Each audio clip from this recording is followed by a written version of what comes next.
Assalamualaikum warahmatullahi wabarakatuh.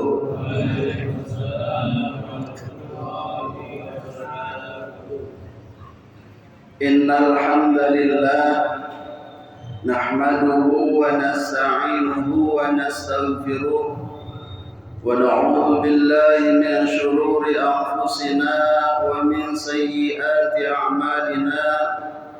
من يهد الله فلا مضل له ومن يضلل فلا هادي له أشهد أن لا إله إلا الله وحده لا شريك له وأشهد أن محمدا عبده ورسوله لا نبي ولا رسول بعده اللهم صل على سيدنا محمد الفاتح لما أغلق والخاتم لما سبق ناصر الحق بالحق والهادي إلى صراطك المستقيم وعلى آله حق قدره ومقداره العظيم وقال رب اشرح لي صدري ويسر لي أمري واحلل عقدة من لساني يفقهوا قولي يا فتاح يا عليم وقالوا سبحانك لا علم لنا إلا ما علمتنا إنك أنت العليم الحكيم إلهي أنت مقصودي ورضاك مطلوبي أعظمي محبتك ومعرفتك نويت لرضا الله تعالى وشفاعة رسول الله صلى الله عليه وسلم إلى حضرة النبي المصطفى محمد صلى الله عليه وسلم وعلى آله وأصحابه وأزواجه وذريته وأهل بيته ولمن دخل في بيته أجمعين شيء لله لهم الفاتحة أعوذ بالله من الشيطان الرجيم بسم الله الرحمن الرحيم الحمد لله رب العالمين الرحمن الرحيم مالك يوم الدين إياك نعبد وإياك نستعين اهدنا الصراط المستقيم صراط الذين أنعمت عليهم غير المغضوب عليهم ولا الضالين آمين بسم الله الرحمن الرحيم اللهم أخرجنا من ظلمات الوهم وأكرمنا بنور الفهم وافتح علينا بمعرفة العلم وسهل لنا أبواب فضلك برحمتك يا أرحم الراحمين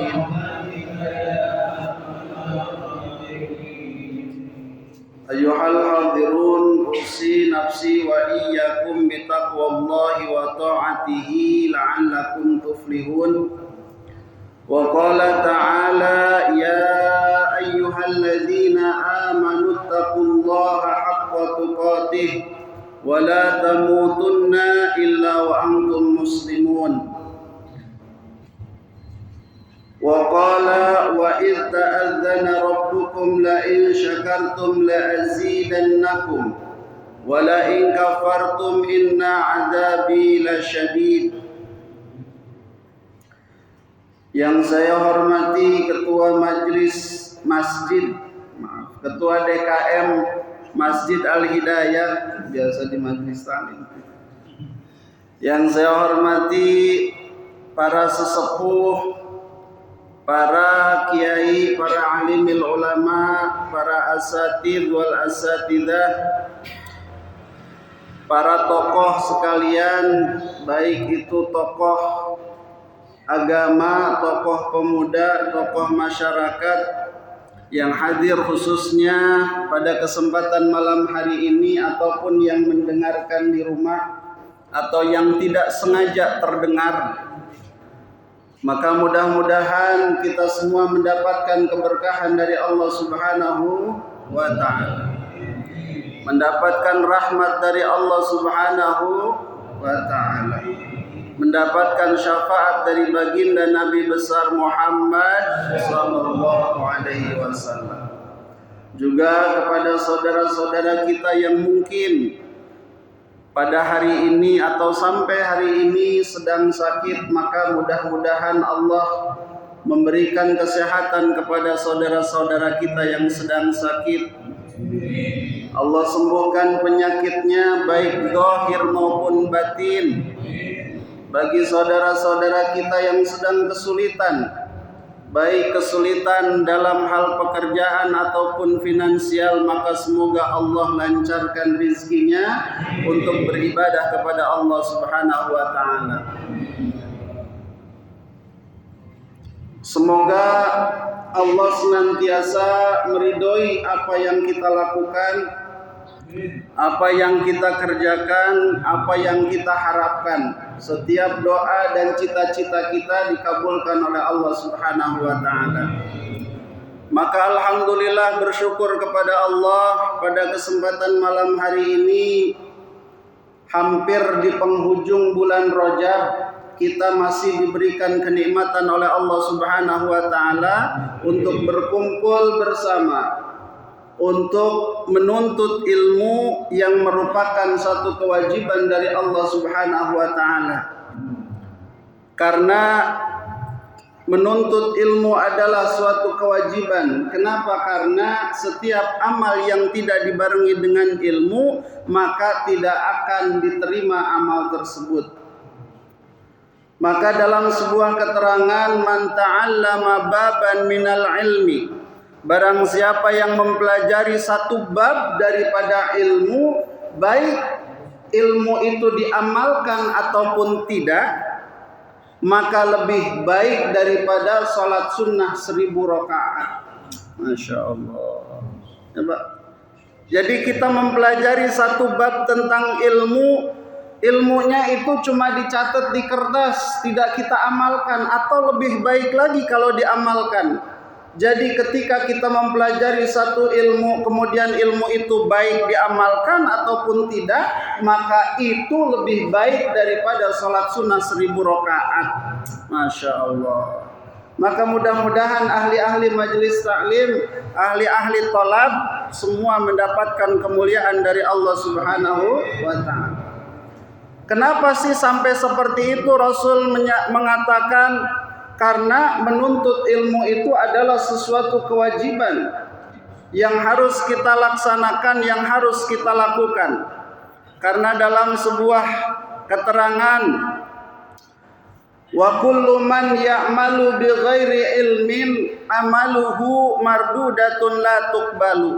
Siapapun, mau muda ataupun tua, mau putih ataupun hitam, mau tinggi ataupun pendek, siapapun yang melakukan satu amalan, yang melakukan satu ibadah, yang mana ibadah tersebut atau amal tersebut tidak dibarengi dengan ilmu, maka amaluhu mardudatun la tuqbalu, amalnya ditolak, tidak diterima.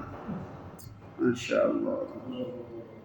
Maka dalam keterangan lain, naumul alim khairum min ibadati jahil. Tidurnya orang alim yang berilmu lebih baik daripada ibadahnya orang jahil. Maka kita gimana? Kita sedang melaksanakan apa? Satu kewajiban, yaitu amalnya sedang dilaksanakan, ilmunya sedang kita pelajari. Karena kalau mau pesantren lagi mah Masya Allah ya Pak, serepot lah. Itu pesantren dia banyak bahasanya, pabelit pokoknya nama, jeung oreng. Maka gimana? Ya supaya mendapatkan keutamaan tetap adanya majelis taklim, maka kita manfaatkan dengan semaksimal mungkin. Karena orang-orang yang hadir ke majelis ilmu itu adalah orang-orang yang digampangkan oleh Allah Subhanahu wa taala jalannya menuju surga. Jadi kalau pengen masuk surga, cara yang gampang yaitu hadir di majelis ilmu, menuntut ilmu. Yang penting itu apa? Taklimnya, belajarnya. Bukan berarti saya nggak paham belajar, nggak masalah, karena belajar itu diperintahkan oleh Allah. Tapi faham itu adalah hak prerogatif Allah. Kalau tidak paham, maka minta kepada Allah yang maha memberi kefahaman. Maka alhamdulillah kita hadir di majelis ilmu setiap hari Minggu ya, malam Senin ya Pak. Kalau bapak-bapak setiap malam Senin ya. Alhamdulillah ketemu sama saya sebulan sekali ya. Insya Allah bulan depan sudah mulai libur kayaknya. Soalnya udah aroma kolak. Di TV sudah mulai iklan marjan. Ya, jadi sudah dekat ke Lebaran. Puasanya mah nggak ingat, biasanya ingatnya Lebaran karena mau mudik. Maka kata Rasul, man intaqala liyata'allama ilma, barang siapa yang berpindah tempat tujuannya menuntut ilmu, tujuannya adalah thalabul ilmi, maka ghufira lahu qabla ayyahtua. Bapak tadi dari rumah sebelum maghrib menuju ke masjid ini tujuannya adalah untuk ibadah, tujuannya adalah untuk menuntut ilmu, maka Allah sudah mengampuni dosa-dosa kita sebelum melangkahkan kaki. Maka cara yang paling gampang itu hadir terus di majelis taklim, maka insya Allah dosa-dosa kita diampuni oleh Allah Subhanahu wa ta'ala. Maka selalu bersyukur kepada Allah, kita diberikan rizki yang luar biasa, yaitu sehat wal afiat, yaitu iman dan Islam. Karena kalau bayangan rizki biasanya kita kalau rizki itu apa Pak? Duit ya. Alhamdulillah, insya Allah Pak Ustadz, saya nanti mau adain syukuran kalau ada rizki. Kalau ada rizki itu sehat bukan rizki, ya Pak. Punya keluarga bukan rizki, anak-anaknya soleh-soleha bukan rizki, ya. Umurnya masih panjang bukan rizki. Kemudian apa? Keluarganya masih sakinah, mawadah, warahmah bukan rizki. Kemudian apalagi masih berada di lingkungan yang baik-baik, sahabat-sahabat yang baik bukan rizki. Jadi rizki dalam pandangan kita terlalu sempit, hanya terbatas kepada uang. Jadi kalau dapat uang baru kita bilang alhamdulillah ya Allah dapat BLT. Tapi lotre astagfirullah. Ya. Tapi begitu bangun tidur, tangan kita masih bisa gerak, kaki kita masih bisa gerak, mata kita bisa melek, kemudian hidung kita masih bisa menghirup oksigen. Jarang tuh kita bilang alhamdulillah. Ya Pak. Jarang, lupa. Gitu.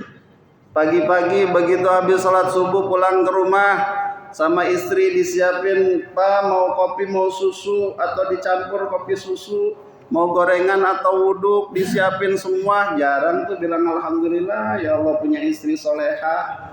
Ini cuma satu, coba kalau dua ya Allah. Gitu. Ya Pak. Jadi bersyukur kepada Allah. Maka salawat beserta salam semoga tetap tercurah limpahkan kepada paduka alam, yakni habibana wa nabiyana wa maulana Muhammad sallallahu alaihi wasallam, kepada keluarganya, sahabatnya, tabi'in, itba'u tabi'in, serta kepada kita sekalian selaku umatnya yang mudah-mudahan mendapatkan syafaatul uzma di yaumil qiyamah. Amin ya rabbal alamin. Karena Rasulullah adalah wasilah yang membuat kita sekarang tahu apa itu Islam, tahu siapa itu Allah. Kan nggak ketemu melalui para sahabatnya, melalui para kekasihnya, wali-wali Allah, para ulamanya, sehingga kita bisa beribadah semacam ini.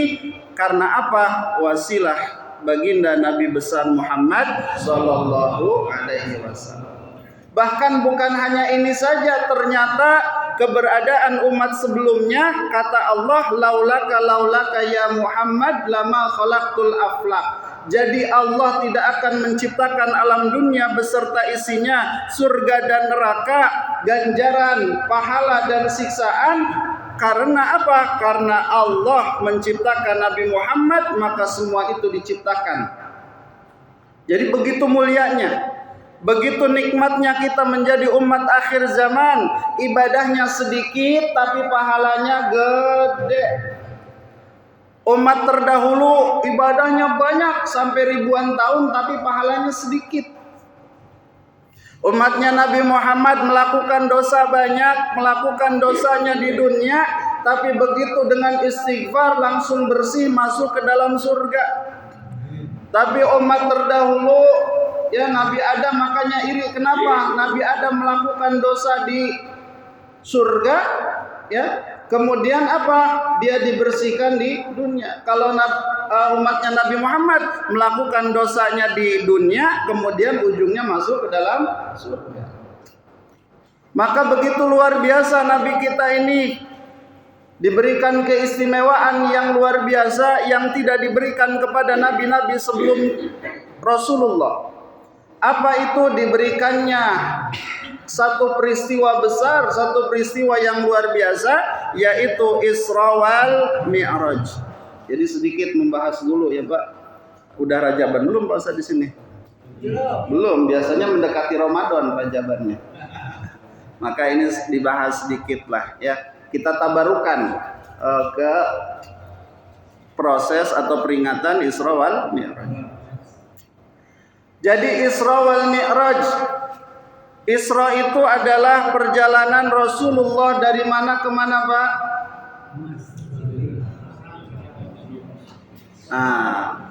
Dari Masjidil Haram ke Masjidil Aqsa.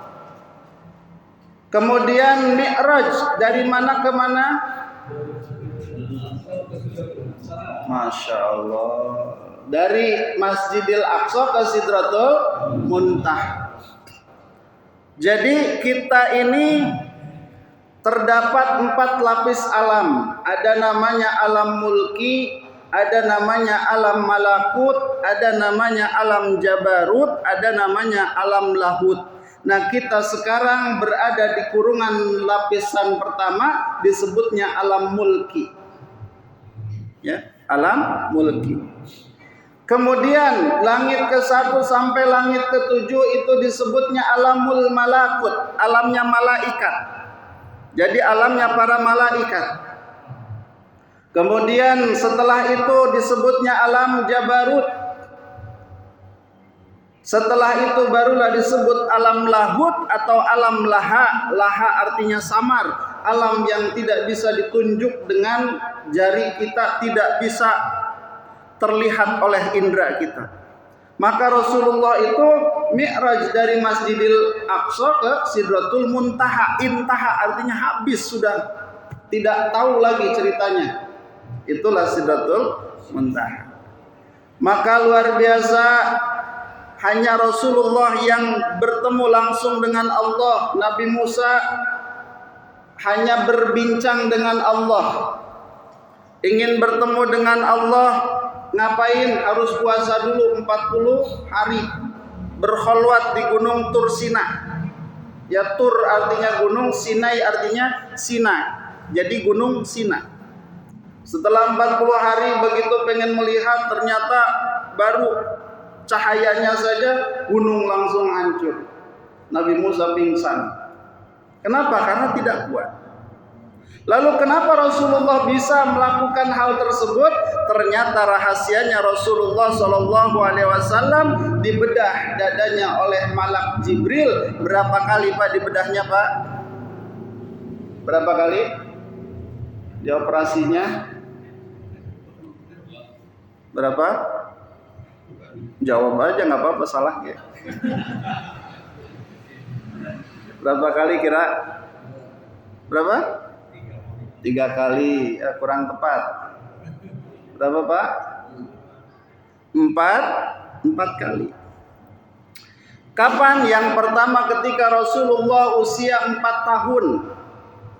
Dibedah dadanya, kemudian dicuci hatinya, dibersihkan dengan air Zam-Zam. Kemudian yang kedua di usia 10 tahun, Nabi Muhammad diambil lagi oleh malak Jibril, dibedah lagi hatinya, jantungnya, kemudian dicuci dengan air Zam-Zam. Kemudian yang ketiga di usia 40 tahun ketika Rasulullah diangkat menjadi Rasul, ketika pertama kali mendapatkan wahyu. Dibelek lagi, dibersihkan lagi. Yang keempat, yang terakhir adalah ketika proses Isra wal Mi'raj, usia sekitar 51 tahun, Rasulullah dibelek lagi. Apa yang dibersihkan?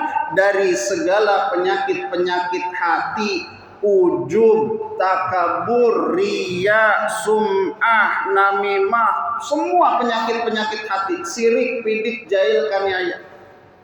Maka bersih hatinya. Kita mah boro-boro ya Pak, Masya Allah.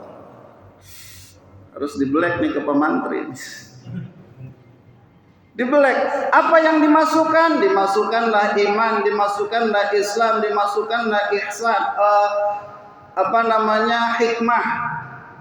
Iman, Islam, kemudian dimasukkan hikmah, dimasukkan ihsan. Ada 4. Sehingga apa? Tembus bertemu dengan Allah.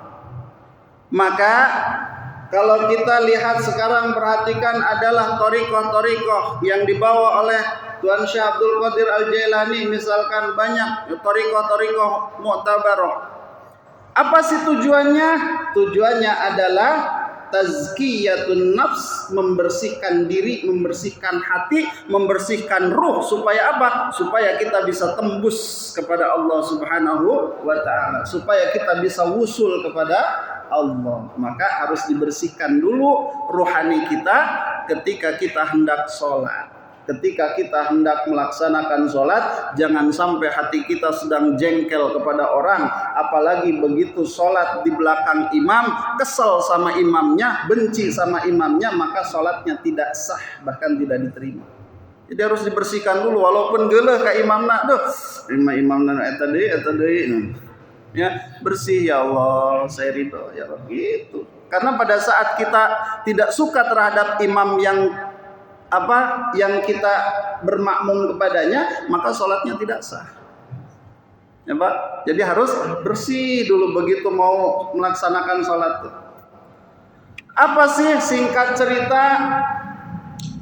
Maka Rasulullah mendapatkan satu pesan yang begitu penting, satu pesan yang begitu luar biasa, yaitu sholat. Berapa waktu Pak ketika itu diperintahkan oleh Allah? 50 waktu. Ya Pak? 50 waktu. Masya Allah, kalau kita sholat 50 waktu, kapan ngebasoknya? Nggak sempat. Akhirnya apa? Turunlah Nabi Muhammad SAW sampai ke langit ke-6. Bertemulah dengan seorang Nabi yang mana dia tahu kemuliaan Rasulullah, sehingga dulu Nabi Musa alaihissalam pernah meminta kepada Allah, ya Allah, aku lepaskan kenabianku ini ya Rabb, gak apa-apa aku tidak menjadi nabi asal aku menjadi umatnya Nabi Muhammad. Masya Allah. Nabi Musa seorang nabi sampai rela, ya Allah gak apa-apa dilepaskan nih jabatan kenabianku asal aku menjadi umatnya Nabi Muhammad. Kita mah gak minta tapi menjadi umatnya Nabi Muhammad. Apa kata Nabi Musa? Wahai Muhammad, apa yang kau dapatkan? Perintah sholat. Berapa waktu? 50. Wah, umatmu gak akan kuat. Nabi Musa tahu kepada kita yang malas, karena 5 waktu aja repot kita. Ya Pak? Akhirnya minta keringanan sama Allah, naik lagi, turun lagi, naik lagi, turun lagi. Berapa kali Pak? Berapa kali? 9 kali. Begitu mau berapa waktu wahai Muhammad? 5 waktu. Minta lagi keringanan, udah malu. Rasul punya rasa malu. Tapi kata Allah, wahai Muhammad, ini aku berikan salat 5 waktu, berikan keringanan 5 waktu. Yang mana 5 waktu ini ketika seseorang melaksanakan 1 waktu, maka aku balas dia dengan 10 pahala, 10 kebaikan. Kata Allah, man jaa bil hasanati falahu asyru amsalihha. Siapa yang melaksanakan 1 kebaikan, maka baginya 10 kebaikan. Masya Allah. Berarti kata Allah, ketika umatmu melaksanakan sholat 5 waktu, maka sama dia melaksanakan sholat 50 waktu. Insya Allah. Coba, jadi luar biasa. Sampai segitunya. Setiap 1 niat baik maka aku catat sebagai kebaikan. Dan ketika niat baik itu terlaksana, maka aku catat 2 kebaikan. Tapi ketika umatmu berniat melakukan keburukan, maka tidak aku catat. Tapi begitu dia melaksanakan keburukan, maka aku catat 1. Ketika kebaikan menjadi 2, niat dan pelaksanaan. Tapi keburukan, niat belum dicatat, pelaksanaan baru dicatat, itu pun 1. Begitulah luar biasanya umat Nabi besar Muhammad sallallahu alaihi wasallam. Jadi kita tingkatkan ibadah sholatnya, ya, jaga anak-anak kita, jaga diri kita, keluarga kita, keturunan-keturunan kita, jangan sampai berani meninggalkan sholat. Kenapa? Karena as-shalah fid din, as-shalah fil Islam, sholat di dalam agama Islam itu karroksi fil jasad, seperti kepala pada badan. Manusia atau orang kakinya hilang, dia masih hidup.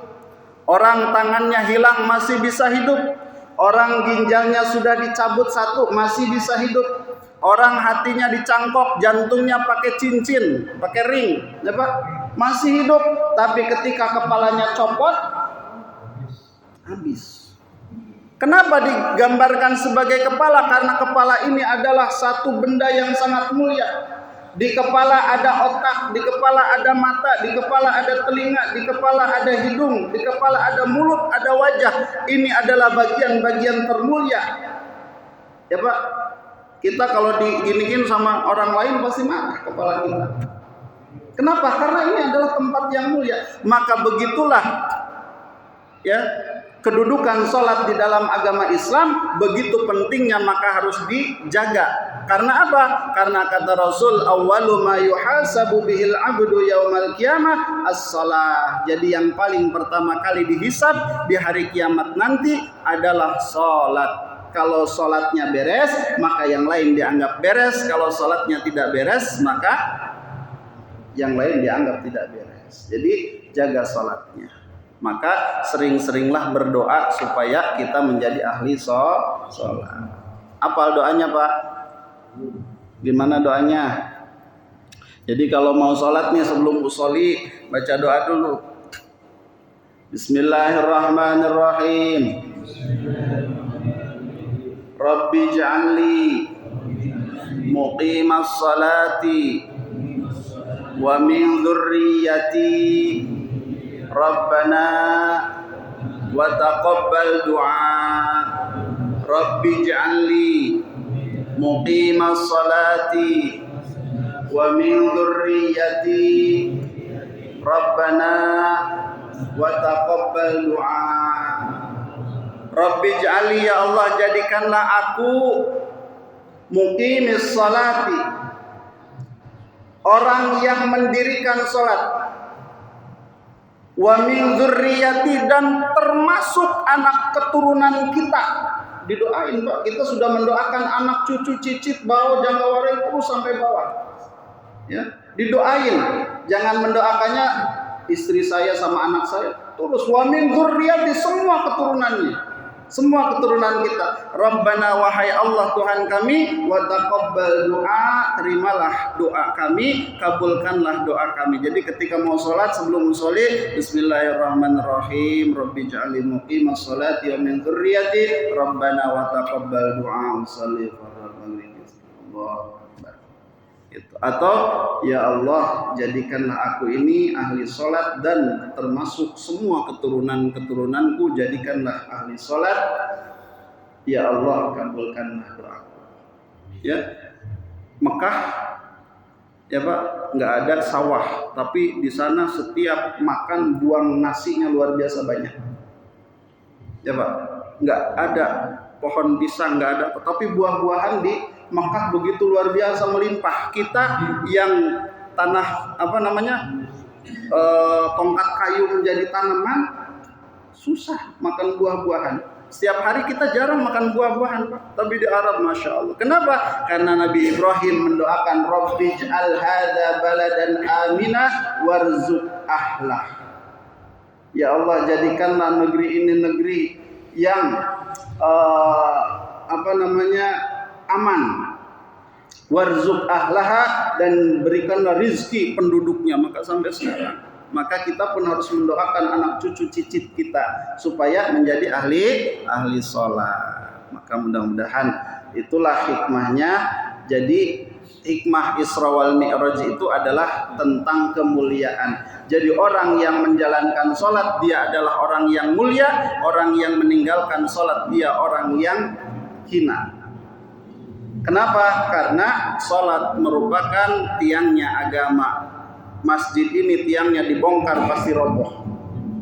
Maka orang yang mendirikan sholat sama dengan mendirikan agama. Orang yang meninggalkan sholat maka dia telah meruntuhkan agama. Artinya Islamnya runtuh? Tidak. Keislaman dia yang runtuh, khawatirnya ketika sakaratul maut dia tidak diberikan kemampuan oleh Allah untuk bertobat, sehingga matinya dalam keadaan tidak membawa iman karena dia menyepelekan sholat. Na'udzubillah. Maka mudah-mudahan kita semua menjadi ahli sholat. Baik, itu sekilas ya, supaya kita ingat. Wal maqalatut tasi'ah, ini adalah maqalah ke-9. Nah, ini baru lanjutan yang bulan lalu. An Sufyan Tsauri, dari Sufyan Tsauri radhiya, semoga memberikan ridho siapa Allah anhu kepada Sufyan Tsauri. Wa huwa, Imam Sufyan Tsauri itu adalah Syekhul Imam Malik, yaitu gurunya Imam Malik. Jadi Imam Malik berguru kepada Imam Sufyan Tsauri.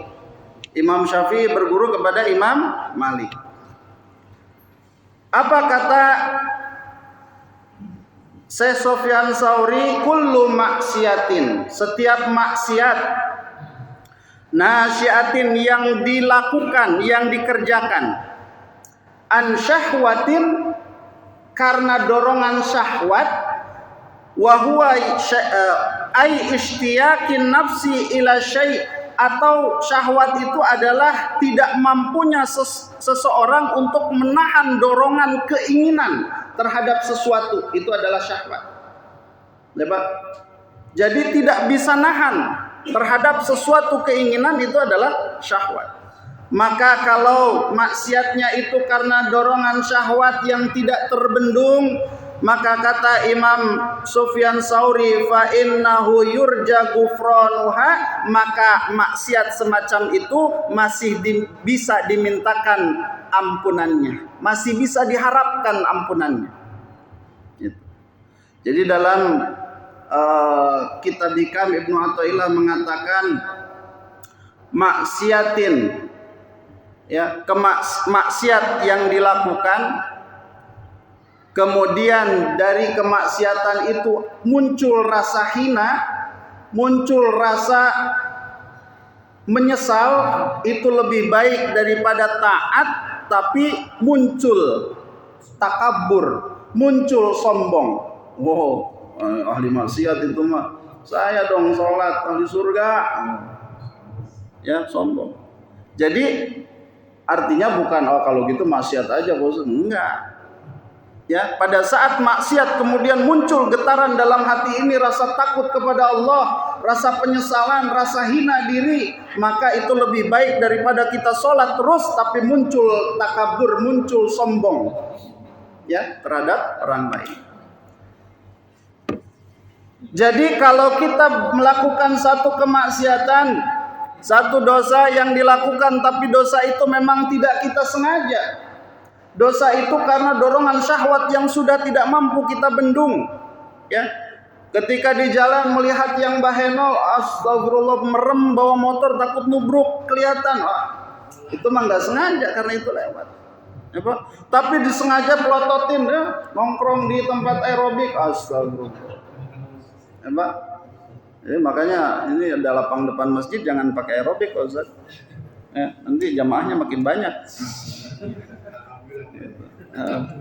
Banyak yang nonton maksudnya. Ya istri-istri kita juga kalau bisa mah kalau aerobik di tempat tertutup lah, ya Pak. Di tempat tertutup, jangan di tempat terbuka. Tempatnya sih tertutup, tapi live TikTok ya tetap aja kebuka. Maka dosanya dosa jariyah. Selama video itu masih beredar, belum dihapus, maka tidurnya dia mendapatkan dosa. Jadi harus diingatkan. Ya, foto-foto istri kita yang tidak pakai kerudung, yang tidak menutup aurat, kalau masih ada di Facebook, di TikTok, hapus. Ya, karena itu dosanya terus mengalir walaupun dia sedang tidur. Gitu. Maka yang harus dipelihara apa? Yang harus dipelihara adalah bagaimana kita tidur tetap mendapatkan pahala. Jangan kita tidur mendapatkan dosa. Gitu. Ya, jadi maka harus dihapus. Itu yang pertama. Tapi kullu maksiatin, setiap maksiat nasya'at yang datang itu maksiat an kibrin, karena sombong. Ya Pak, karena kesombongan diri. Ai dakwa al-fadli, atau misalkan ngaku merasa unggul. Wah, biarin dosa juga, saya mau ahli ibadah tinggal sholat lagi. Wah, bikin dosa, saya mau udah ke Mekah. Sedangkan sholat di sana itu sama dengan 1000 rakaat, 2 rakaat di sana sama 1000 rakaat. Saya mau udah pulang haji, mau ngelakuin apa aja bebas, udah 1000 rakaat. Belum di Madinah, belum di Masjid ini, wah berapa ribu rakaat. Udah haji 7 kali. Ya Allah, haji Tanah Abang, beli tekonya doang sama oleh-oleh. Gitu. Nah itu sombong. Dikasih nasihat jangan gitu, karena amal itu bisa terhapus. Apa lu mau belum ke Mekah? Gue mau udah ke Mekah, ke Madinah, mau jam-jam ketemu onta di sana. Oh, sombong. Maka fa'innahu, maksiat yang semacam ini la yurja ghufranuha, maka tidak bisa diharapkan ampunannya. Ya, Pak? Jadi kalau maksiatnya masih karena kepleset, ya, bukan karena ada kesombongan, tapi karena memang benar-benar terpaksa kepepet, udah nggak mampu, masih bisa diharapkan ampunannya. Nah kalau sudah ada sombong dalam hati, takabur dalam hati, tapi dia melaksanakan maksiat, maka la yurja ghufranuha, sudah tidak bisa diharapkan ampunannya. Kalau tobat, ya kalau tobat bisa, tapi yang benar-benar, karena kalau yang takabur itu dia tidak akan terpikir ke arah tobat. Makanya apa bedanya antara syahwat dengan takabur? Nanti kalau dia melaksanakan maksiatnya dengan syahwat, maka akan mudah diberikan nasihat. Walaupun dia melakukan dosa, dia akan terfikir, kemudian sadar, astagfirullah, ini dosa ya Allah, saya sadar, saya tahu ini dosa ya Allah. Maka akan diikuti dengan tobat. Tapi orang yang takabur, orang yang sombong melakukan dosa, dia tidak akan diikuti dengan tobat. Kecuali suatu saat mungkin Allah mentakdirkan dia untuk bertobat, baru. Sok orang yang takabur, jangan gitu, lu besok juga bakal mati. Apa gue nih? Ya, kan suka ada tuh orang-orang yang gitu, kita nasihatin malah makin nyolot. Ya Pak. Jadi lebih baik orang sakit mengaku sakit, orang gila mengaku gila, daripada orang gila mengaku sembuh. Ya Pak. Orang gila, kamu gila? Iya saya gila, berarti ada harapan sembuh. Tapi kalau orang gila, kamu gila, aku saya mau sehat. Nah, berarti itu belum sembuh. Ya Pak. Lebih baik motor jelek ngaku jelek daripada motor jelek ngaku bagus. Pak motornya jelek, iya ini makanya ketambal ban. Pak motornya butut, iya ini makanya ke bengkel terus. Tapi motornya, oh bapak motornya, kata siapa ini motor saya masih keren ini, saya bisa nyalip satu gigi satu bisa nyalip 4 beca. Ya. Jadi seperti itu. Jadi orang yang takabur, yang sombong, kemudian dia melakukan maksiat atas dasar kesombongan, itu biasanya agak susah untuk diikuti dengan tobat. Kenapa bisa seperti itu? Li'anna maksiati iblisa kana asluha minal kibr. Jadi maksiat yang dilakukan oleh iblis itu adalah karena kesombongannya. Makanya sampai sekarang tidak tobat iblis, melakukan dosanya sekali. Kenapa? Karena dia merasa mempunyai keunggulan dibandingkan Nabi Adam alaihi salam. Ana khairum minhu khalaqtani min nar wa khalaqtahu min tin. Oh, saya mah ustaz, udah jamin surga. Oh, apa bapak? Saya mah maksiat udah ngajar banyak, udah sombong tuh. Iblis dulu apa? Gurunya malaikat. Makhluk yang sangat cerdas, yang sangat pintar, yang ngajarin malaikat tentang ilmu, ahli ibadah ribuan tahun, jutaan tahun yang lalu. Lah kita baru berapa tahun ke masjid? Itu pun karena sudah pensiun, rambut sudah putih. Waktu muda mah gagah di mana? Di pasar, ya Pak, di terminal, ya gitu. Karena udah putih aja, pakai sarung jadi cecak masjid. Apa gitu. Tapi alhamdulillah. Yang merasa. Oh, ada ya?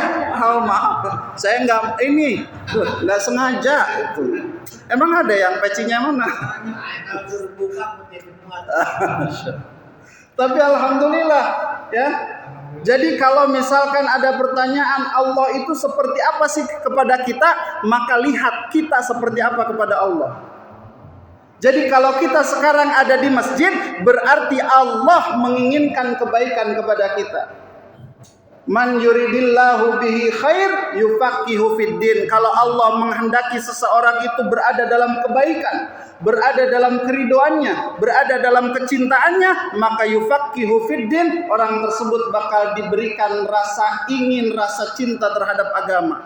Udah pokoknya mah rindu ke masjid, rindu taklim. Udah pokoknya nggak jauh-jauh. Kenapa? Karena kalau di rumah diomelin istri, mendingan ke masjid. Gitu. Ya Pak. Jadi rumah mulu, senang kerja. Makanya udah di masjid aja aman, adem. Ya Pak. Ngapain? Itikaf. Ya, itikaf ngerengkol di pojokan. Gitu. Jadi akan diteguhkan dalam agamanya. Jadi bersyukur kita di usia senja, di usia yang memang sudah seharusnya kita mendekat kepada Allah. Kenapa? Karena sudah semakin dekat kita ini dengan liang lahat. Kullu atin qarib. Setiap yang akan datang itu sangat dekat, maka kematian itu sangat dekat. Ya Pak, maka luar biasa. Alhamdulillah. Nah, itu. Ana khairum minhu khalaqtani min nar wa khalaqtahu min tin. Ya Allah, apa-apaan ini? Saya kan lebih hebat, saya ngajar malaikat sudah ribuan tahun, saya ibadah kepadamu sudah lama. Ngapain ini ada orang baru? Ya Pak, ada orang baru diciptain, ibadah aja belum tentu. Saya suruh sujud kepada dia. Sorry ya. Ana khairum minhu, aku lebih baik daripada dia. Enggak, jangan diplesetin nih. Oh, aduh, ini udah apa aroman-romannya, jangan diplesetin nih. Enggak. Ini malah lagi ngaji ya, umur nih. Aduh, sorry, ada yang rekam nanti. Gitu. Aku terbuat dari api, dia dari tanah. Ngapain saya sujud ke dia? Enggak, pokoknya mah ogah, kata iblis. Enggak. Udah, jangan diulang. Sorry ya. Gitu. Ya. Gitu. Jadi akhirnya apa? Sombong, takabur. Akhirnya apa? Rabbi anzirni ila yaumi yub'atsun. Ya Allah, enggak apa-apa saya dikeluarin dari surga, enggak apa-apa. Tuh, kalau orang sombong gitu. Dinasihatin oleh Allah, iblis enggak boleh gitu. Kamu tuh harusnya nurut sama saya sebagai Tuhanmu, sebagai Rabbmu. Enggak bisa, sorry. Enggak bisa. Anzirni ila yaumi yub'atsun. Enggak apa-apa ya Allah, saya keluarin dari surga, tapi berikan aku umur sampai hari pembalasan nanti. Sampai hari kiamat, berikan aku umur panjang. Makanya setan tuh beranak terus nggak mati-mati. Iblis tuh begitu, Pak. Makanya kita sering kalah, ya, sering kalah. Begitu mau ke masjid, aduh, encok nih, pijitin, ya jadi ikut taklim. Iblis, ya Pak. Susah dinasehati. Jadi orang yang bermaksiat atas dasar sombong susah dinasehatinya. Tapi orang maksiat atas dasar dorongan syahwat karena tidak mampunya menahan hasrat, ya Pak, keinginan, maka masih bisa diberikan nasihat sehingga dia mau dan mampu untuk bertaubat kepada Allah Subhanahu wa taala. Yaz'amu annahu khairun min sayyidina Adam. Jadi iblis ini mengaku, iblis ini merasa lebih hebat daripada Adam. Wali anna zillata sayyidina Adam, sedangkan terplesetnya Nabi Adam alaihi salam terhadap maksiat karena asluha minasyahwati, itu adalah asli dari dorongan hawa nafsu karena tidak kuat menahan hawa nafsu. Ya, kalau digoda iblis, oh Nabi Adam masih kuat, masih berani. Istrinya, kan bapak gitu ya, wow di pasar mau, kumisnya dilinting-linting, di terminal, oh siapa lo? 10, maju semua, gue lari. Oh, gitu. Tapi begitu di rumah, Pak, iya mah, kumisnya nggak ada. Ya, tadinya baplang, begitu di rumah mah udah. Gitu. Nah, untung kumisnya udah dikerok. Ya Pak, gitu. Jadi Nabi Adam ini ketika digoda oleh setan, hai Nabi Adam, kalau engkau pengen abadi, tuh buah itu. Buah yang dilarang oleh Allah, wala taqrabu hadhihi syajarah. Jangan deketin pohon ini. Fatakuna minadh dhalimin, nanti engkau menjadi orang zalim. Itu rahasia tuh sama Allah, supaya kamu kalau enggak makan itu, enggak nyamperin itu, kamu akan keluar. Udah enggak, kata Nabi Adam. Tapi begitu Siti Hawa digoda, ya Pak, Siti Hawanya tergoda, maka kenapa perempuan itu rentan sekali tergoda? Rentan sekali. Makanya kenapa dalam kisah Isra Mi'raj yang paling banyak masuk neraka itu adalah perempuan. Salah satunya itu, ya Pak. Jadi digoda oleh akhirnya Beb, yang tadinya orang yang benar-benar kita inginkan. Tuh, dia mah kerja baru sebulan di pabrik, udah beli kulkas. Lah kita udah kerja tahunan nggak kebeli AC, nggak kebeli hid acan. Pak, kan gitu ya. Akhirnya lu gimana nih, mikir. Betul Pak? Tuh Pak, dia mah rumahnya kayak gitu, kayak makan tiap hari sama sate terus. Orang depannya tukang sate, kena asap. Nah kita rumahnya megah kayak gini, makan sama teri sama. Nah udah tergoda Nabi Adam, akhirnya melakukan maksiat tersebut. Jadi maksiatnya karena syahwat. Akhirnya ketika ditegur oleh Allah Subhanahu wa taala, wahai Adam, pas banget buah khuldinya Nabi Adam baru ditelan sampai leher, Siti Hawa sampai dada, sehingga itulah terjadi perbedaan antara laki-laki dan perempuan. Akhirnya apa? Menyesal Nabi Adam.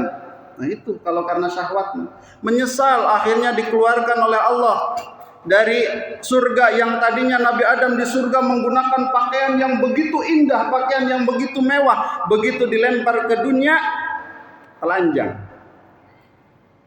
Ya, makanya Nabi Adam iri dengan umat Nabi Muhammad. Umat Nabi Muhammad melakukan dosa dalam keadaan telanjang, tapi masuk surga dalam keadaan berpakaian. Nabi Adam melakukan dosa dalam keadaan berpakaian, kemudian dikeluarkan oleh Allah dalam keadaan telanjang. Coba, luar biasa. Nabi Adam melakukan dosa langsung dibuka aibnya, umat Nabi Muhammad melakukan dosa ditutup aibnya. Maka luar biasa, kita harus bersyukur kepada Allah, kita menjadi umat Nabi Muhammad sallallahu alaihi wasallam. Akhirnya apa? Akhirnya Nabi Adam menyesal dan bertobat kepada Allah Subhanahu wa taala selama kurang lebih 100 tahun. Rabbana ya Rabbana zalamna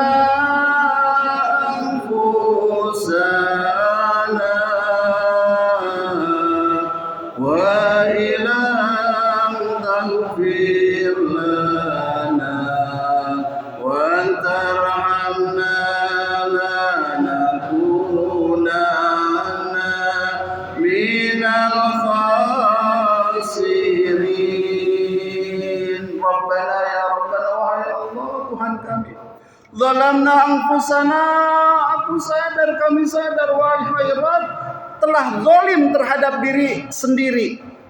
Aku melanggar apa yang Engkau larang ya Rabb, sehingga aku menzalimi diriku.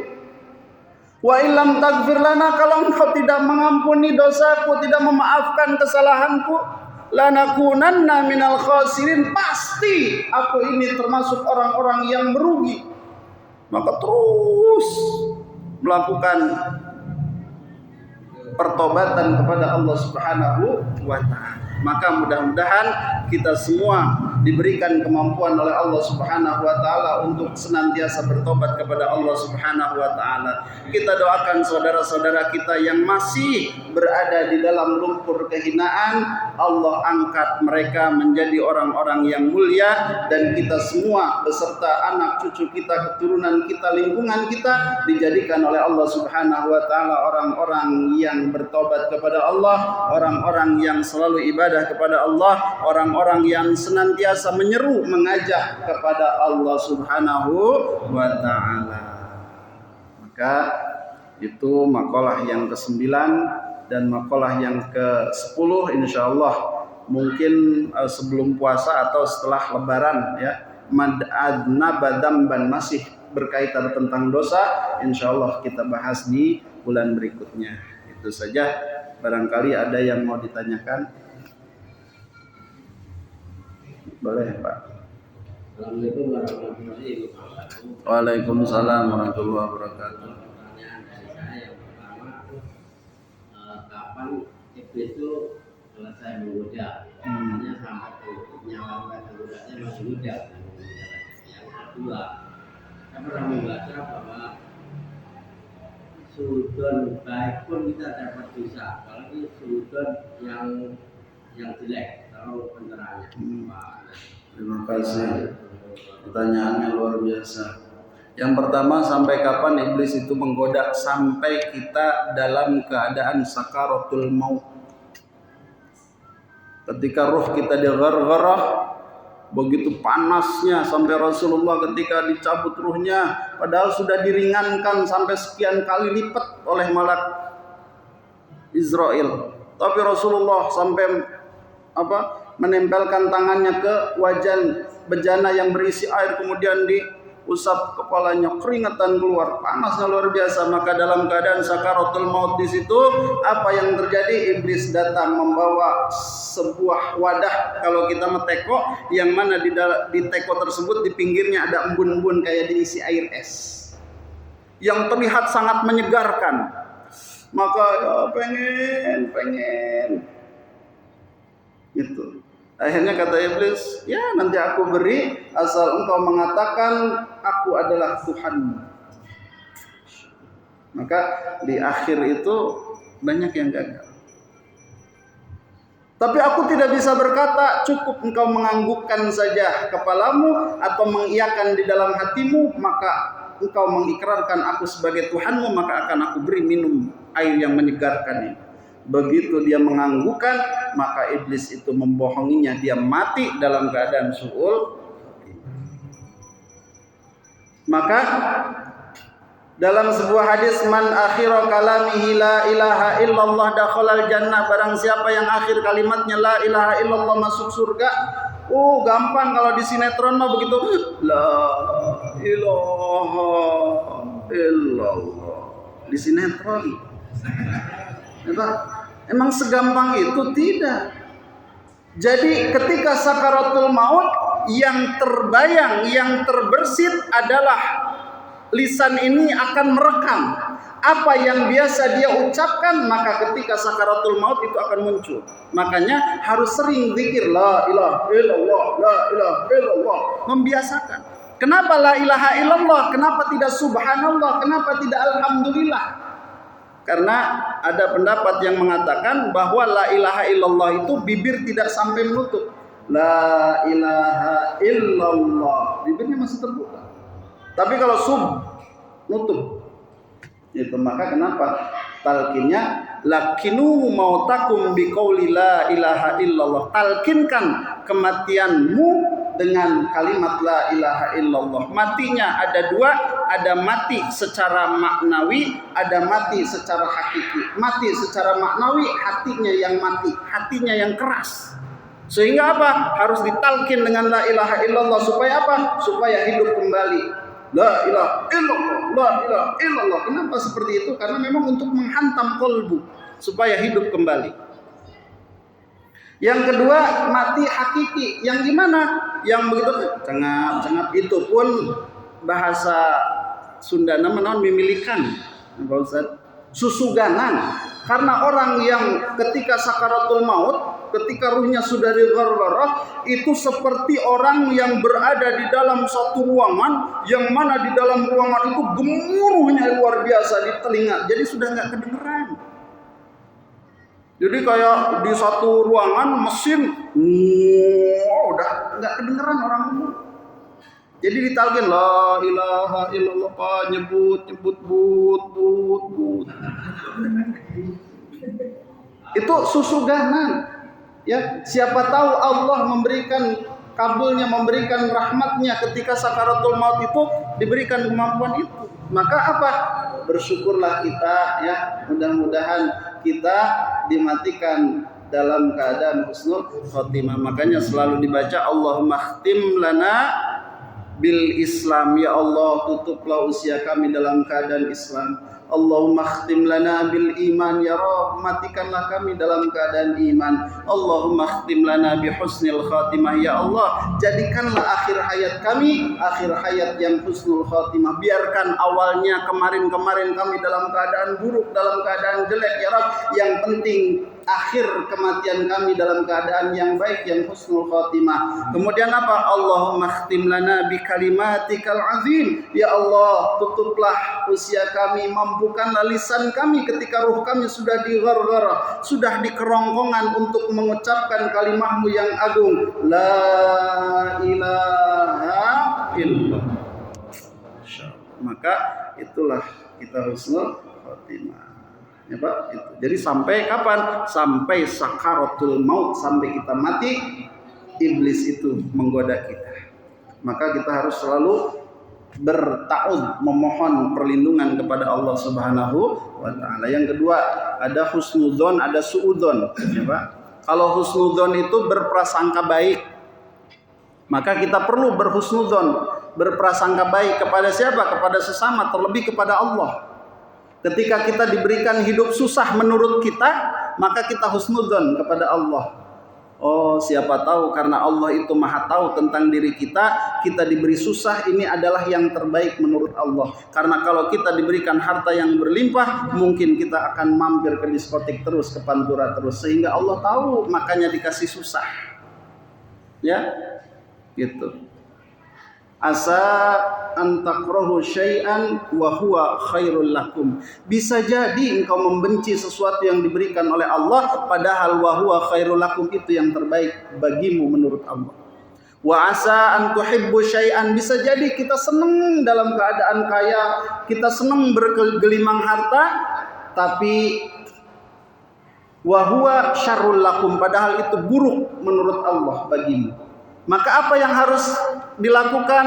Biyadikal khair, apa yang ada padamu sekarang itu yang terbaik menurut Allah. Maka apa yang harus dilakukan? Alhamdulillah ya Allah, walaupun makan sama nasi doang, tapi saya masih hidup. Dia dagingnya banyak, sate apa makan, tapi sudah mati. Jadi bersyukur terus. Husnudzon, berprasangka baik. Ketika ada orang yang menggalaki kita, misalkan menghina kita, mencaci kita, husnudzon. Oh, mungkin dia lagi mens, makanya sensitif. Ya Pak. Terus apa? Introspeksi. Ya Allah, dari sekian banyak orang, kenapa kok cuma saya yang dihina? Kenapa cuma saya yang difitnah? Maka introspeksi. Siapa tahu memang ada dosa, sehingga Allah menegur melalui orang tersebut. Itu husnudzon. Beda lagi dengan suudzon. Suudzon itu adalah berprasangka buruk. Nah, ini yang dilarang. Ini yang berdosa. Ya Pak. Gitu. Suudzon. Begitu ada orang ke masjid, misalkan nih. Karena saya kadang kalau setelan gini jamaah tuh pada kenal. Tapi begitu pakai nggak pakai peci, pakai kaos, pakai celana panjang. Saya pernah ke jamaah main biasa, pada cuek aja jamaah, diam ya saya kayak gitu. Begitu lama-lama, Pak Ustaz, oh sudah, Pak Ustaz, astagfirullah gitu. Jadi begitu ke sini nanti takutnya gitu saya lagi pakai setelan celana gitu. Hati-hati koropak. Nah, itu suudon ya. Hati kotak amal itu suudon. Hati. Itu suudon. Jadi kita bawaannya curiga terus melihat orang lain tuh melakukan apa, suudon terus. Ya Allah, kenapa sih kok saya? Kenapa enggak dia? Saya kan ahli ibadah ya Rabb. Kenapa engkau berikan kesusahan kepada aku sementara dia ahli maksiat diberikan kenikmatan? Nah, itu suudon kepada Allah. Jadi tidak boleh suudzon, karena suudzon itu adalah satu prasangka yang tidak baik kepada sesama, terlebih kepada Allah. Maka kita harus husnudzon. Itu saja, insyaallah disambung lagi ya, karena kalau dilanjutin ini bisa sampai subuh Pak. Saya nggak pulang-pulang ya. Insyaallah di pertemuan berikutnya atau nanti habis sholat isya barangkali ada yang unek-unek bisa ngobrol lagi, dilanjut lagi. Karena kadang ada seperti saya ngisi setiap malam Senin itu di Masjid Al-Insan fikih Pak, masih Safinah ya, bahas bab yang membatalkan wudhu ya. Akhirnya begitu beres membatalkan puasa, begitu beres ada yang nyamperin beres sholat isya, Pak Ustadz, saya selama kan tadi Pak Ustadz bahas katanya kalau lagi puasa adus, ada yang bertanya Pak Ustadz, kalau lagi bulan puasa saya puasa, kemudian ketika lagi duduk, lagi tidur, mimpi basah. Gimana? Saya harus adus gak? Ya adus, saya bilang. Tapi harus hati-hati, lubang-lubang ini jangan sampai kemasukan air. Jangan dikorek. Boleh nggak korek kuping? Boleh. Sampai batas mana? Sampai batas yang terlihat. Ketika ngoreknya ke dalam, batal. Boleh nggak ngorong? Boleh. Sampai batas mana? Ketika kita ngelihat gini, teman kita nih berhadapan-hadapan, oh batas lubang yang terlihat itu mana? Misalnya segini doang. Tapi begitu sampai dalam, apalagi keluar dari mata, itu batal. Perempuan, ombeh, ya, ombeh, bagian habis pipis, ombeh, kemudian masuk satu ini, ya, ke kudak, bahasa ini yang punten. Masuk, tisoledat masuk, ya, satu ruas, apalagi kalau sampai 2 ruas, satu ruas masuk ke dalam, batal bahasanya. Itu hati-hati. Akhirnya beres sholat bertanya, Pak Ustadz, selama ini saya kalau bulan puasa wudhu kan sunnahnya itu istinsyak. Istinsyak itu nyedot air. Jadi wudhu itu bukan gini Pak, bukan mancungin hidung ya. Jadi ketika membasuh hidung dipencet-pencet, bukan. Itu adalah istinsyak, ambil air sampai perih, keluarin, jadi ngebersihin. Apalagi kalau subuh. Kenapa? Karena pada saat kita sedang tidur, jin, setan itu masuk ke dalam lubang hidung kita, sehingga perlu istinsyak, sedot, keluarin, maka terbawa seperti itu. Itu selama ini saya gitu. Terus gimana? Kumur-kumur biasa. Gimana ya puasa saya? Insya Allah makfu, karena yang kemarin nggak tahu, tapi sekarang udah tahu. Makanya pentingnya ngaji itu di situ Pak. Ya, jadi kalau yang kemarin mah karena nggak tahu, makfu lah, dimaafkan, ya, dimaklum. Maka sekarang kita sudah tahu, kemudian tahu pentingnya ilmu, maka ngajinya terus. Ya, jadi wudunya gimana Pak Ustadz? Wudunya yang rukun saja. Yang rukun apa ya? Jangan berantem, bukan. Yang rukunnya saja, rukun wudu itu mana? Yaitu wajah, terus kedua tangan sampai sikut, kepala dan kaki. Jadi bagian-bagian lubangnya tidak perlu menjaga, ya Pak. Kalaupun bisa, misalkan itu lebih ke arah makruh, apalagi kalau sudah siang, duhur, ya, khawatir masuk 3 keluar 2. Tuh, ya, seperti itu. Jadi nanti batal. Atau lagi nggak tahu, nggak sengaja kesedak gitu, ya. Itu ya Pak, insya Allah. Jadi kita memerangi setan sampai kapan? Sampai ajal menjemput. Maka harus terus bersama orang-orang yang mengajak kepada Allah supaya baterai kita terus full. Karena pada saat kita sendiri kita akan kalah. Ya, kita ini lemah. Karena pengetahuan kita juga rendah, ya, tidak paham ini itu, sehingga gampang terpleset. Tapi begitu bersama-sama, minimal ketika mau maksiat, malu sama teman gitu, ya. Jadi mudah-mudahan bermanfaat, khususnya untuk diri pribadi, umumnya untuk kita sekalian. Kita selalu doa ketika mau sholat, Rabbi ja'alni muqimas sholati wa min dzurriyyati Rabbana wa taqabbal du'a. Itu saja. Mohon maaf apabila ada kesalahan. Subhanakallahumma wa bihamdika asyhadu an la ilaha illa anta astaghfiruka wa atubu ilaik. Astaghfirullahaladzim, astaghfirullahaladzim, astaghfirullahaladzim li wa lakum. Assalamualaikum warahmatullahi wabarakatuh.